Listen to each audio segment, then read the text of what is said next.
기도를 멈추지 마라라는 주제로 하나님 말씀을 저희가 5번 나누는데 오늘 그 4번째 시간입니다. 하나님의 능력을 여는 열쇠라는 제목으로 하나님 말씀 함께 나누도록 하겠습니다. 오늘 말씀의 주제는 감사 기도입니다.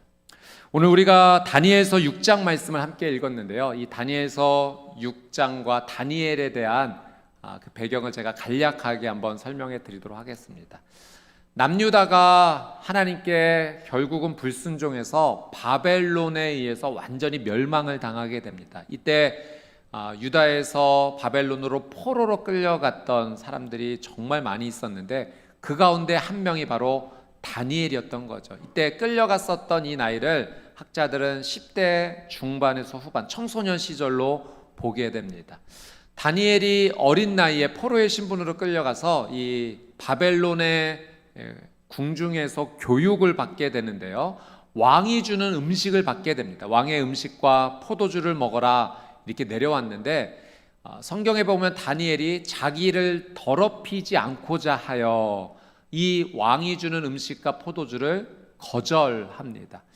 이유가 있는 거죠. 믿음을 지키기 위함입니다. 왕이 주는 음식 얼마나 먹고 싶었겠습니까? 그러나 그것이 우상 숭배와 연결된 음식이었고 또 율법에 금한 부정한 음식이 있었을 것입니다. 그래서 그 믿음을 지키고자 왕의 음식과 포도주를 거절하는 다니엘의 이 신실한 믿음, 어린 나이였지만 이 신실한 믿음을 우리는 볼 수가 있죠. 그래서 다니엘에게 하나님께서 주신 은혜가 어떤 은혜인가? 이 바벨론의 어떤 지혜자들보다도 10배나 뛰어난 지혜를 주시고요. 또 꿈과 환상을 깨달아 알 수 있는 은혜도 하나님께서 이 다니엘에게 허락해 주십니다. 그래서 바벨론에서 아주 높은 위치까지, 총리의 자리까지 다니엘은 올라가게 됩니다.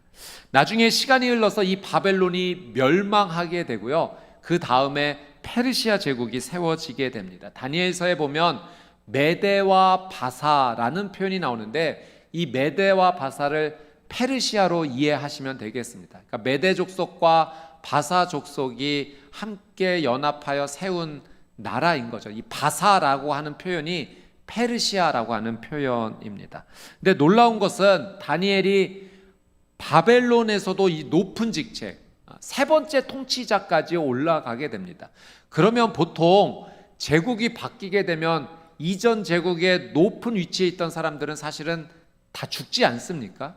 그런데 다니엘은 이 페르시아 제국까지 이어져서 아주 높은 위치에까지 올라가게 됩니다. 이 페르시아의 다리오 왕이 전국 제국을 다스리는 3명의 총리를 이제 뽑게 되는 거죠. 그 가운데 한 사람으로 세워지게 됩니다. 이 당시 페르시아를 위해 섬겼던 이 다니엘의 나이를 학자들은 한 80세 전후로 추정을 하게 됩니다. 근데 문제는 이 다리오 왕이 이 3명의 총리 가운데 다니엘을 첫 번째로 세운다는 거예요. 가만히 보니 다니엘이 정말 지혜가 있는 겁니다. 그래서 이 3명의 총리 가운데 가장 첫째로 세우게 됐을 때 나머지 2명의 총리가 이 다니엘을 정말 시기하고 질투한 겁니다. 그래서 어떻게 하면 다니엘을 죽일 수 있을까? 없앨 수 있을까? 그 자리에서 끌어내릴 수 있을까?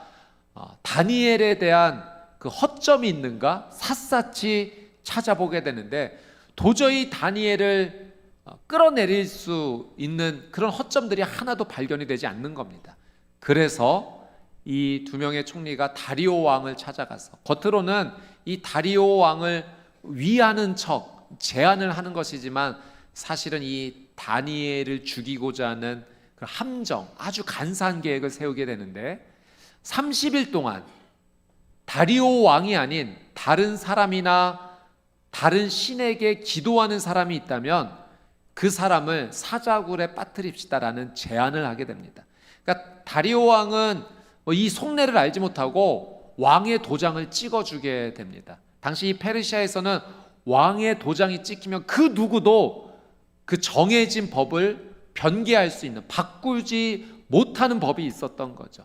바로 이 위험한 상황 가운데 오늘 말씀이 이제 시작이 되는 겁니다. 자, 오늘 본문의 10절 말씀을 같이 한번 읽어보도록 하겠습니다. 10절입니다. 시작. 다니엘이 이 조서에 왕의 도장이 찍힌 것을 알고도 자기 집에 돌아가서는 윗방에 올라가 예루살렘으로 향한 창문을 열고 전에 하던 대로 하루 3번씩 무릎을 꿇고 기도하며 그의 하나님께 감사하였더라. 자, 여러분, 이 한 구절에서 다니엘의 믿음이 얼마나 위대한 믿음인지를, 또 다니엘의 이 믿음의 모습을 보고 하나님께서 얼마나 기뻐하시는지를 우리는 알 수 있고 볼 수가 있습니다. 이 10절 말씀에 보면 다니엘이 이 조서에 왕의 도장이 찍힌 것을 알고도 라는 표현이 있습니다. 여러분, 다니엘의 입장에서는 왕의 도장이 찍혔다라는 것을 누구보다도 잘 이해하는 사람이었어요. 왕의 도장이 찍혔다, 절대 누구도 바꿀 수 없는 법이라는 것을 알고 있었어요. 그 법이 무엇입니까? 앞으로 30일 동안 왕이 아닌 다른 신에게나 사람에게 기도하는 사람은 사자굴에 빠져 사자밥이 된다는 사실을 다니엘이 충분히 이해하고도 남았다라는 겁니다. 그런데 다니엘이 어떤 행동을 했는가? 이 조서에 왕의 도장이 찍힌 것을 알고도 집으로 돌아와 윗방으로 올라가서 예루살렘을 향하여 창문을 열고 전에 하던 대로 하루에 3번씩 무릎을 꿇고 간절히 기도했다는 겁니다. 그러니 다니엘의 이 행동은 어떤 의미가 있는가? 자신의 생명을 걸고 지금 믿음을 지키고 있는 거예요. 자신의 생명을 드릴 정도로 그런 마음의 다짐을 하고 기도 생활을 다니엘이 하고 있는 겁니다.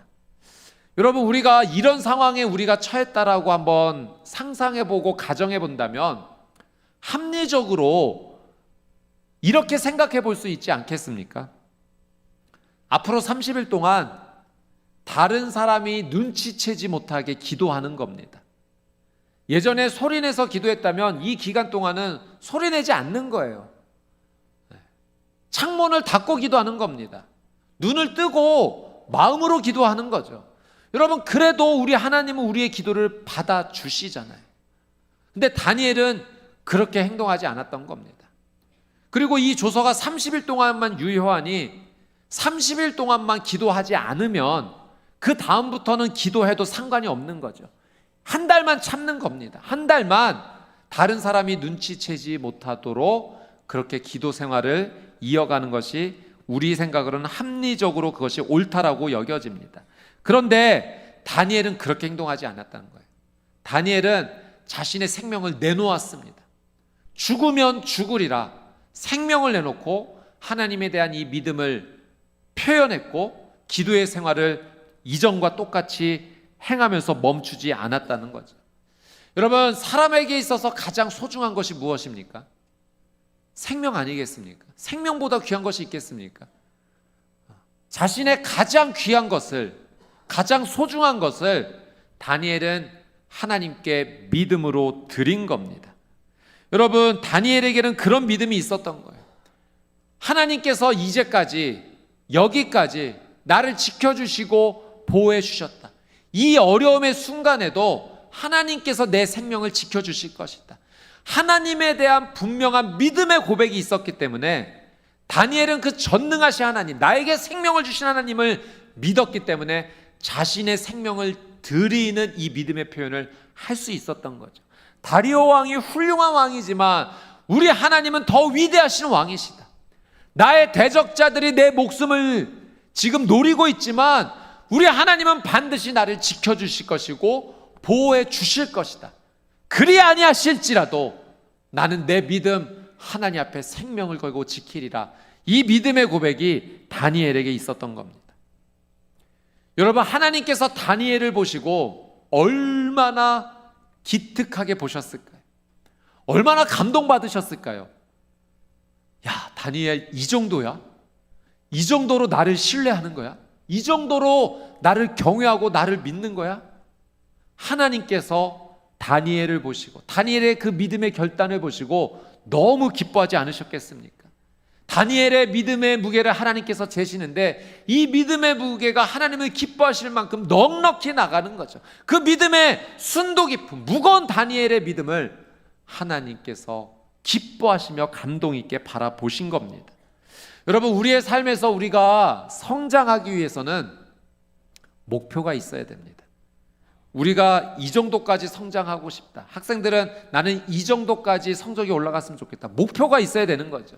그런 목표가 있기 위해서는 여러분, 우리에게 롤 모델이 필요합니다. 목표가 되는 사람이에요. 나는 이 사람처럼 되고 싶어 라는 그 목표가 우리를 그렇게 성장할 수 있도록 돕습니다. 마찬가지로 우리가 영적으로 성장하기 위해서는 영적인 롤 모델이 필요해요. 하나님께서 오늘 우리에게 이 다니엘의 말씀을 우리에게 남겨주신 것은 다니엘과 같은 믿음의 정도까지 올라오라는 겁니다. 하나님께서 이 믿음을 기뻐하신다는 거예요. 여러분, 다니엘의 이 믿음과 같이 하나님께서 기뻐하시는 믿음의 사람이 되시기를, 성장하시게 되기를 주님의 이름으로 축복합니다. 우리가 당장 생명을 내놓는 어떤 그런 일을 하자는 게 아니에요. 다니엘의 믿음의 중심을 담자는 거예요.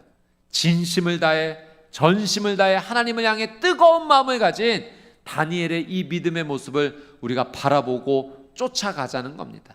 여러분의 삶은 반드시 다니엘처럼 하나님을 향해 뜨거운 마음, 진심의 마음, 전심의 마음을 가진 귀한 믿음의 사람이 되실 줄 믿습니다. 예루살렘으로 향한 창문을 열고 전에 하던 대로 하루에 3번씩 무릎을 꿇고 기도하며 그의 하나님께 감사하였더라. 이게 다니엘의 기도의 모습입니다. 여러분, 이 말씀의 표현을 통해서 우리는 다니엘의 기도의 삶을 배울 수 있는데요, 다니엘에게는 중요한 4가지 기도의 특징이 있었습니다. 첫 번째, 다니엘은 이렇게 기도했어요. 예루살렘을 향하여 기도했습니다. 여러분, 왜 다니엘이 기도를 할 때 굳이 예루살렘이 있는 방향을 선택해서 기도했을까요? 여러분, 기도할 때 방향이 중요합니까? 동쪽, 서쪽, 남쪽, 북쪽 어디에 방향을 잡아야 기도 응답이 잘 되는 겁니까? 그런 거 없습니다. 하나님께서 이 방향으로 기도하라 그렇게 말씀하신 적이 없으세요. 그런데 왜 다니엘은 예루살렘이 있는 쪽을 향하여서 왜 기도했느냐, 이겁니다. 이유가 있죠. 여러분, 이전에 솔로몬 왕이 성전을 이제 건축하고 하나님께 봉헌을 했을 때 하나님 앞에 간절히 기도했던 내용들이 있습니다. 그 기도의 내용 가운데 솔로몬 왕이 이렇게 기도했던 거예요. 하나님, 혹시 이 백성들이 하나님께 죄를 지어서 하나님의 심판을 받아서 먼 나라로 끌려가게 되었을 때, 그때 그 백성들이 바로 이 예루살렘을 향하여, 성전을 향하여 하나님께 회개하고 기도하면 하나님이 용서해 주십시오, 불쌍히 여겨주셔서 다시 돌아올 수 있도록 해 주십시오라는 기도를 솔로몬 왕이 한 겁니다. 지금 다니엘이요, 그 솔로몬 왕이 기도했던 말씀을 믿음으로 붙잡고 기도하는 거예요. 자, 우리 열왕기상 8장에 그 말씀이 있는데 한번 확인해 보도록 하겠습니다. 열왕기상 8장 48절 49절 말씀 같이 한번 읽어보겠습니다. 시작. 자기를 사로잡아간 적국의 땅에서 온 마음과 온 뜻으로 주께 돌아와서 주께서 그들의 조상들에게 주신 땅, 곧 주께서 택하신 성읍과 내가 주의 이름을 위하여 건축한 성전 있는 쪽을 향하여 주께 기도하거든 주는 계신 곳 하늘에서 그들의 기도와 간구를 들으시고 그들의 일을 돌아보시오며. 여러분, 그러니 다니엘은 하나님의 약속을 믿음으로 붙잡고 기도하는 겁니다. 우리가 지난주에 그 말씀 함께 나누었잖아요. 우리가 그렇게 기도하자고 우리가 하나님의 말씀을 함께 나누었죠. 그냥 기도하지 말고 약속의 말씀을 붙잡고 기도하자. 하나님께서 약속하신 그 말씀을 반드시 이루어 주신다라는 그 하나님의 뜻을 함께 나누었습니다. 다니엘이 이미 그렇게 기도하고 있었던 거예요. 하나님, 성전이 있는 쪽을 향하여 기도하면 죄를 짓고 흩어졌던 이 백성들 긍휼히 여겨주시고 살려주시겠다고 약속하셨죠. 그 약속의 말씀 붙잡고 기도한 겁니다. 다니엘의 기도는 하나님의 약속을 붙잡는 기도였습니다. 두 번째, 다니엘은 창문을 열고 기도했어요. 여러분, 지금이 평안한 때입니까? 다니엘에게 아주 위험한 상황이잖아요. 평소에 창문 열고 기도할 수 있습니다. 그러나 이때는 창문 닫고 기도해도 되는 겁니다. 꼭 굳이 왜 창문을 열어야 됐을까요? 여러분, 이 위급한 상황 가운데 다니엘이 창문을 열고 기도했다면 영적인 의미가 있지 않겠습니까? 두 가지 정도 영적인 의미가 있습니다. 첫 번째는 자신의 믿음을 공개하는 용기입니다. 지금 자신을 죽이고자 하는 그 대적자들을 향해서 창문을 열고 아주 용기 있게 믿음을 고백한 거예요. 나는 하나님을 믿는 사람입니다. 나는 하나님만 경배하고 경외합니다. 내가 기도할 대상이 있다면 나는 오직 하나님께만 하겠습니다라는 그 믿음을 용기 있게 선포한 겁니다. 숨기지 않았어요. 나는 크리스찬입니다. 나는 그리스도인입니다. 오직 예수 그리스도만 나는 믿습니다라는 이 믿음의 고백을 우리의 현 시점으로 비유하자면 다니엘이 그렇게 믿음의 고백을 한 겁니다. 여러분, 우리도 이 믿음 본받아야 돼요. 내가 그리스도인이라는 사실을 숨기지 말아야 돼요. 용기 있게 드러내야 돼요. 그러면 하나님께서 우리의 그 믿음에 은혜를 더해 주세요. 예전에 제가 그런 이야기를 한번 들어본 적이 있습니다. 어떤 한 분께서 회사에 가셔서 이제 점심시간에 동료들과 함께 이렇게 식사를 하시는데 식사 기도하는 것이 조금 창피하게 느껴졌다고 합니다. 그래서 기도는 하고는 싶고 좀 창피하고 어떻게 해야 되나 이제 머리를 쓰시다가 숟가락을 이렇게 놓을 때 그 숟가락을 놓는 순간에 아주 짧게 하나님 감사합니다 하면서 짧게 기도했다는 거죠. 또 때로는 휴지를 일부러 떨어뜨리고 주면서 하나님 감사합니다. 때로는 앞머리 이렇게 정리하면서 하나님 감사합니다 하고 짧게 기도를 하셨다는 거예요. 그런데 이제 나중에 그것이 아니라 이 믿음, 기도하는 모습 보이는 것이 하나님 기뻐하시는 믿음이 있다 깨달아져서 두 손 모으고 눈 감고 기도하셨다라는 이야기를 들었습니다. 여러분, 우리의 삶이 완전하지 못하죠. 온전하지 못하죠. 그래서 때로는 하나님을 믿지 않는 분들이 교회 다니는 사람이 왜 그래? 그런 말 들을 때도 있습니다. 그러나 여러분, 우리가 그것이 두려워서 우리의 믿음을 드러내지 못하는 것이 아니라 우리는 나는 그리스도인입니다. 예수님을 믿는 크리스천입니다라는 이 믿음을 용기 있게 드러낼 필요가 있어요.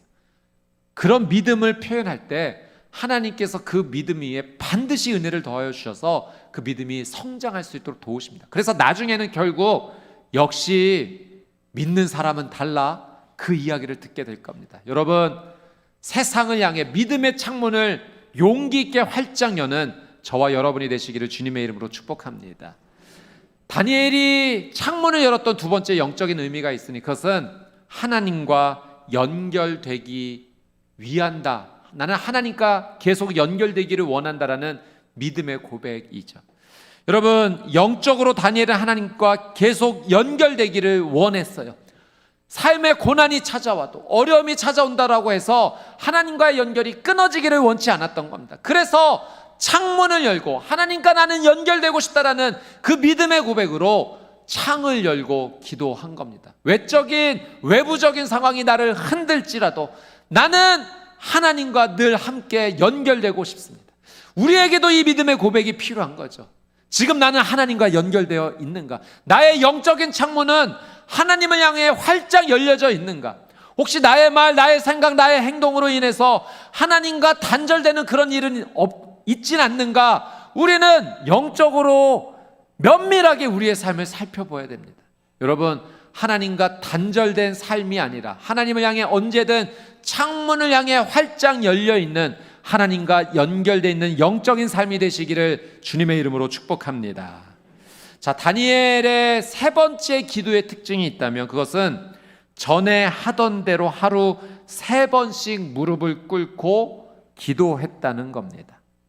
하루에 3번씩 기도했어요. 아침, 정오, 저녁 이렇게 시간을 정해서 다니엘이 기도한 겁니다.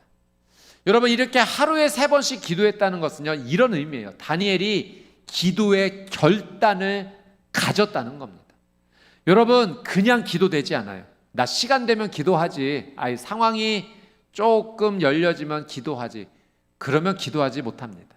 기도는요, 결단이에요. 결단해야 기도할 수 있는 겁니다. 다니엘이 하루에 3번씩 기도했다는 것은 나는 반드시 하루에 3번씩 하나님께 나가는 시간을 가질 거야라는 그 특별한 결단이 있었던 거죠. 또 무릎을 꿇고 기도했다. 무릎을 꿇었다는 것은 평소 유대인들이 서서 손 들고 기도하는 모습인데, 무릎을 꿇을 때는 간절한 기도의 의미가 담겨져 있어요. 그러니 결단해서 매일 하나님 앞에 간절히 나가는 그 다니엘의 믿음의 결심이 있었던 겁니다. 여러분, 우리도 이렇게 기도해야 돼요. 결단하면 기도할 수 있습니다. 하나님 도와주세요. 출근하면서 나는 기도하겠다. 그렇게 마음의 결심을 해야 출근하면서 기도할 수 있는 겁니다. 식사 기도하면서 하루에 3번씩 나는 정말로 하나님 앞에 간절히 기도하겠다 결단을 하면, 우리에게 음식이 찾아올 때마다 하나님 앞에 믿음으로 반응하며 결단하며 기도할 수 있는 겁니다. 나는 교회를 찾아와서 시간을 정해놓고 기도하겠다 마음의 결단을 해야 이 자리에 나와서 기도할 수 있는 겁니다. 나는 가정에서 시간 정해놓고 기도하겠다, 그 결단이 있어야 간절하게 기도할 수 있는 거죠. 아침에 일어나서 저녁에 잠자리에 들기 전에, 또 우리의 자녀들은 나는 공부하기 전에 기도하겠습니다. 또 우리 직장에 다니신 분들은 회사의 자리에 앉자마자 나는 하나님께 기도하겠습니다. 믿음의 결단, 기도의 결단을 해야 기도할 수 있습니다. 다니엘이 그렇게 기도했다는 거예요. 하나님 앞에 이 믿음의 결단을 했기 때문에 전에 하던 대로 늘 그것이 하나님께 나아가는 거룩한 기도의 습관이 된 것입니다. 여러분, 기도의 결단을 하며 나가는 저와 여러분이 되시기를 주님의 이름으로 축복합니다. 자, 마지막으로 4번째 다니엘의 기도의 특징이 있다면 말씀에 이렇게 표현되어 있습니다. 그의 하나님께 감사하였더라. 이것이 다니엘의 기도의 내용입니다. 여러분, 위급한 상황이죠. 생명이 걸린 문제입니다. 하나님께 이 부분에 대해서 구해달라고 다니엘 기도했을 겁니다. 그러나 그 간구에 더 얹어져서 다니엘의 기도의 모든 것을 채웠던 것은 하나님께 감사하는 기도였습니다. 오늘 여러분과 나누고 싶은 가장 중요한 영적 포인트가 바로 이것이에요. 감사 기도입니다. 여러분, 어떻게 이런 상황에서 감사가 나올 수가 있겠습니까? 사자굴에 빠지게 되었어요. 사자의 밥이 될 겁니다. 온몸이 고통스럽게 찢겨져서 죽을 수밖에 없는 상황입니다. 그러나 다니엘은 감사 기도했습니다. 여러분, 성경에 보면 하나님께서 감사 기도를 하라고 말씀하시고요, 감사 기도를 하는 자에게 하나님께서 특별한 은혜를 주시겠다라는 약속의 말씀들이 많이 있습니다. 감사 기도는 단순히 감사를 표현하는 정도의 기도가 아닙니다. 이 감사 기도는 하나님의 능력을 여는 열쇠와 같은 기도입니다. 감사 기도를 하면 하나님께서 영적으로 우리의 삶 가운데 놀라운 은혜를 부어주시겠다라고 약속하시는 영적인 지름길로 나가는 능력의 기도입니다. 여러분, 제가 이번 주 금요 기도회 때 사도행전 16장 말씀을 통해서 바울과 실라의 믿음의 이야기를 함께 나누었어요. 그들이 하나님께 순종하여서 빌립보 지역에 가서 처음 복음을 전하게 되었을 때 귀신 들린 여종을 치유해 주지 않습니까? 근데 그게 문제가 되어서 바울과 실라가 고발당하고 온몸이 매맞고 옷이 찢겨지고 수모와 수치를 얼마나 당했는지 모릅니다. 그리고 깊은 감옥에 갇혀졌어요. 발에 착고가 채워져서 움직일 수도 없는 상황입니다. 그때 이 바울과 실라가 하나님께 무엇을 드렸는가? 감사 기도했어요. 자, 사도행전 16장 25절 26절 말씀 같이 한번 읽어봅니다. 시작. 한밤중에 바울과 실라가 기도하고 하나님을 찬송하며 죄수들이 듣더라. 이에 갑자기 큰 지진이 나서 옥터가 움직이고 문이 곧 다 열리며 모든 사람의 매인 것이 다 벗어진지라. 바울과 실라가 옷은 다 찢겨져 있고 매는 흠씬 맞아서 온몸이 쑤시고 있는 가운데 그 깊은 감옥 한밤중 어둠 가운데 무엇을 했는가? 기도했습니다. 하나님을 찬송하더라. 이 찬송이 바로 하나님을 향한 감사의 고백이죠. 그 어려운 상황 속에서 하나님께 감사기도 한 겁니다. 여러분, 그때 어떤 일이 일어납니까? 지진이 났어요. 문이 다 열리고 그들을 묶고 있었던 모든 것들이 다 풀려지게 되었습니다. 하나님께서 임재하여 주신 거예요. 하나님의 영광이 그 깊은 감옥까지 내려오신 겁니다. 여러분, 영광이라고 하는 이 단어가 히브리어로 카보드인데요, 영광이라는 의미도 있지만 무겁다라는 의미가 있어요. 여러분, 하나님께서 그 깊은 감옥에 임재하여 주시니, 하나님의 영광으로 함께하여 주시니 그 영광의 무게를 감옥이 견뎌내지를 못하는 겁니다. 영광의 무게 앞에, 하나님의 임재 앞에 감옥이 흔들리기 시작했고 문이 다 열리고 그들을 묶였던 모든 것들이 풀어지게 된 겁니다. 다니엘에게도 그런 일이 일어난 거예요. 하나님께 나와 감사 기도를 했을 때 하나님께서 놀라운 은혜로 임재하여 주시고 영광으로 임재하여 주셔서 그 사자굴에서 다니엘을 지키시고 보호하여 주신 것입니다. 여러분, 이 다니엘 6장 말씀을 배경으로 해서 그려진 명화들이 있는데요, 제가 그 가운데 한 두 작품을 우리 성도님들에게 한번 소개해 드리도록 하겠습니다. 1615년에 루벤스가 그린 사자굴 속에 다니엘이라는 그림이 있습니다. 루벤스는 이렇게 그림을 그렸어요. 다니엘이 그 사자들에게 둘러싸인 가운데 두 손을 모으고 하나님께 기도하는 모습입니다. 여러분, 지금 이 사자들은 굶주린 사자들이에요. 정말로 그 맹수의 그 모습이 그대로 적나라하게 드러나지 않습니까? 그리고 그 사자의 앞들에는 지금 뼈들이 있죠. 이미 이전에 이곳에 들어갔던 사람들, 동물들이 뼈채 있는데 다니엘이 그 가운데 기도하고 있고 사자들이 해하고 있지 못합니다.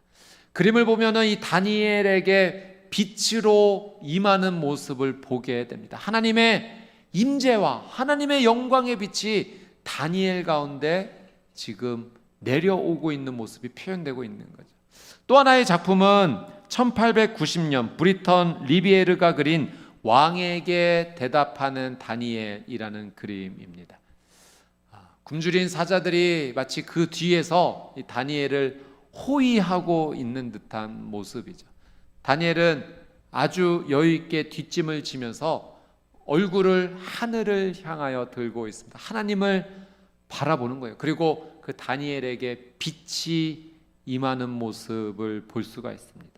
여러분, 이렇게 이 작가들이 이 다니엘의 그림을 통해서 표현하고 싶었던 것이 무엇입니까? 하나님의 임재예요. 하나님의 영광의 임재예요. 여러분, 우리 하나님께서 영광으로 임재해 주시면 우리의 생명을 지키시고 보호해 주실 줄 믿습니다. 우리를 이 어둠에서 극심한 고통의 자리에서 우리를 구원하여 주실 줄 믿습니다. 이 시작이 무엇이었는가? 기도였어요. 감사 기도였습니다. 하나님 앞에 올려드린 이 감사의 기도를 하나님께서 응답하여 주시고 놀라운 은혜, 영광의 임재로 함께하여 주신 겁니다.